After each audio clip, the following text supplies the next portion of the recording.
What's up, guys? Welcome back. Lately, I've been having some really eye-opening conversations with people, and it's made me realize something profound about how we communicate, how we often fail to connect.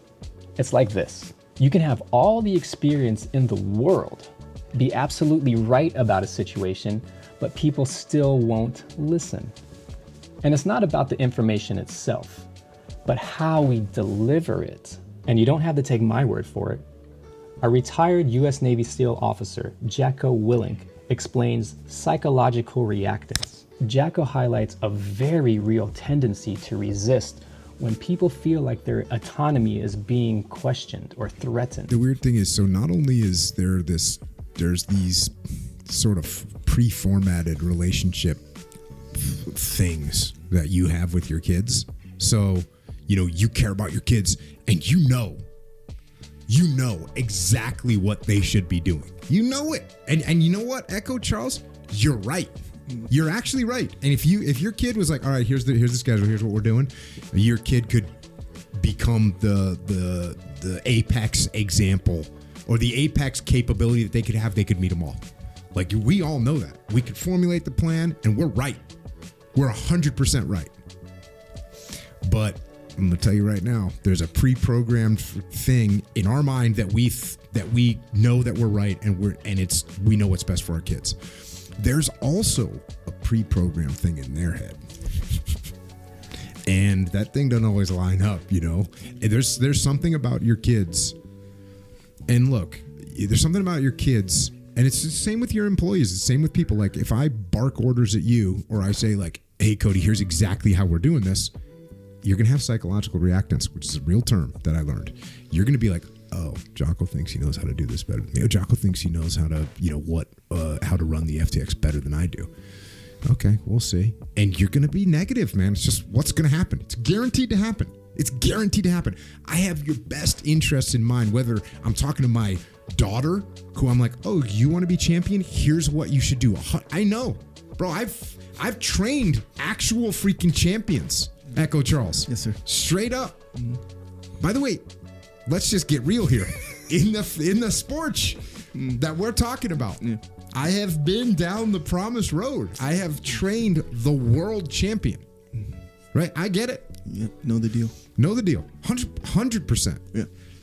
Now, let's say I had a daughter that wanted to be world champion in the same sports. I know exactly what to do. I literally know exactly what to do. I cannot impose that plan. It will not work. It will not work. Psychological reactance. I want my daughter to be world champion probably more than she does. You know what I'm saying? I know what you're saying. Yes, sir. Probably more than she does. And I know how to do it. Yeah. I know how to do it. I've walked that road. But I can't impose that plan on her. Well, look, when I was a SEAL platoon commander, dude, I was a very experienced SEAL at that time. When I was a task unit commander, I was a very experienced SEAL at that time, compared to a normal SEAL for sure, because I was a prior enlisted guy, because I had taught stuff and trained. I was done the whole thing. But luckily, I'd worked for Delta Charlie, who was way more experienced than we were when we were those young kids, and he wasn't like, all right, I know what to do. I literally know everything. And I'm not going to tell you what to do. So this idea of imposing your plan, and like you said, when you get to your family, dude, you know how to turn your son into the best football player, basketball player, baseball player, jiu-jitsu player, wrestler. Like, you know how to do it. We know how to do it. But it ain't gonna work. You cannot do that. That's a very difficult thing. Not only is our perception wrong, or our perception kind of locked in that we think we know everything, their perception is locked in that you don't. Their perception is locked in that you don't. If I can't tell my 10-year-old son where to put his hips on an arm lock in jiu-jitsu, if I can't tell my 10, which this happened, I was like, hey, dude, put your hips a little further on. And he's like, you don't need to do that. I'm like, okay, cool. We're done here. It's freaking 10. I've been doing jiu-jitsu for 25 years at that point. Like, that's where we're at. That was such a good wake-up call.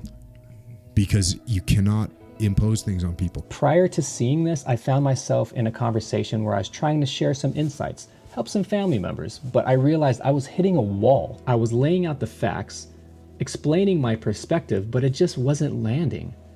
That's when I had to take a step back and examine my approach. And I realized I needed to change my delivery.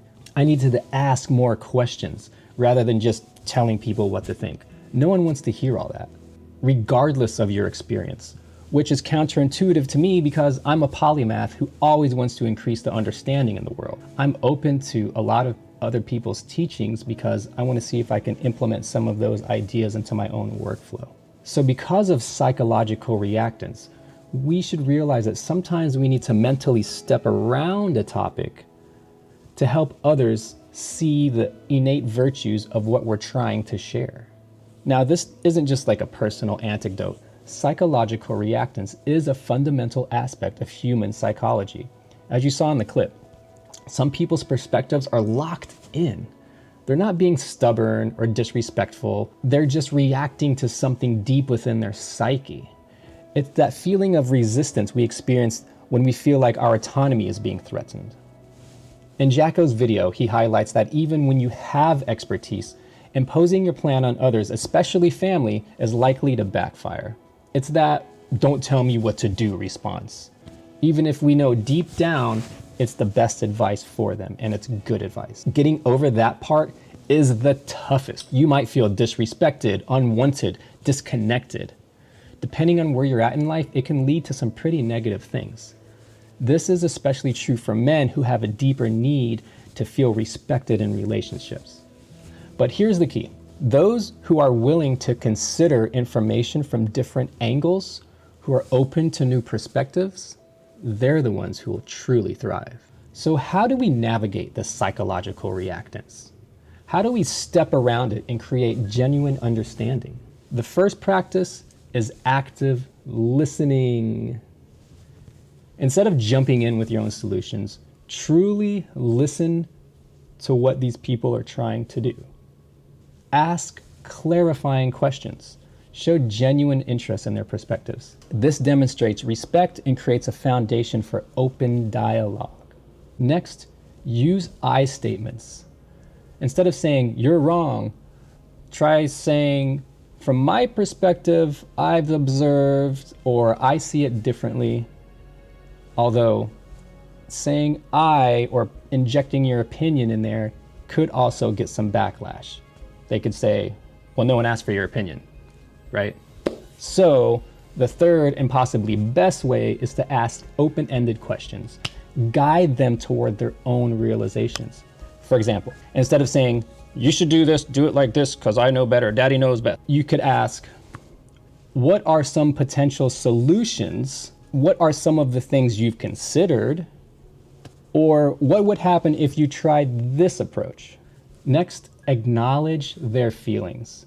Even if you disagree with their perspective, validate their emotions. Say something like, "I understand why you feel that way. Sounds frustrating." This can diffuse the tension and create a more collaborative atmosphere. Then, try to find some common ground.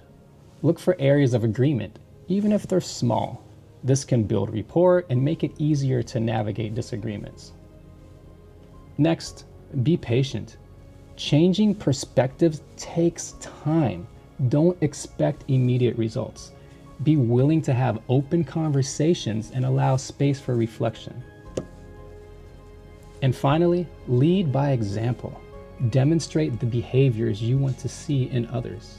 Be open-minded, respectful, and willing to consider different viewpoints. Remember, communication is a dance. It's not about finding harmony, not proving who's right. So take a second to see how people could feel about the words you're about to say, coupled with everyone's best interests in mind, leaving the best possible future.